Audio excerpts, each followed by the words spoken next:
President Obama keeping his campaign promise, releasing 6 more detainees from Guantanamo Bay on Saturday, and 2 of those freed, allegedly bin Laden's former bodyguards.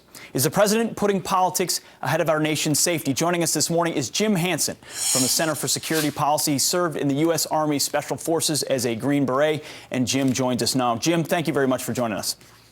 Good morning, Pete. Hey, so we've got the population down to 116 in Guantanamo Bay. They just released 6 more, and I want you to respond to the Defense Department's what they put out a statement alongside this and get you to react to it. The Defense Department said more than 90% of the detainees transferred under this administration, meaning since 2009, are neither confirmed nor suspected by the intelligence community of re-engagement. So, Jim, the Defense Department says these guys are not at risk of recidivization. What say you?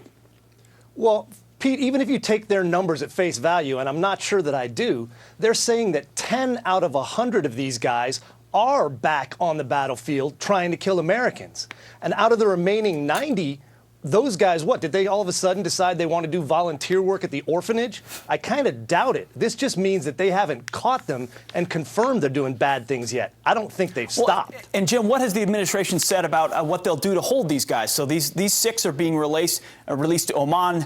They're from Yemen, which is right next door. What are we being told? Yeah. They say there's temporary holding for them. How are we to be sure they can't easily get back to the battlefield? We can't. That's the whole point, Pete. That's the problem, is they are right next door. As soon as they're released, we're counting on a government we have no control over to make sure that they don't return to what they have set their life's work as doing, killing innocent people in their cause. So I think it's quite likely that they wander back across the border and rejoin the fight.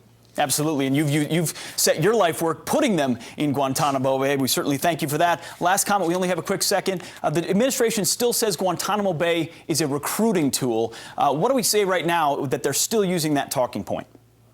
You know, Pete, right now, the caliphate is a big enough draw on its own. The people joining ISIS right now think they're joining the winning team.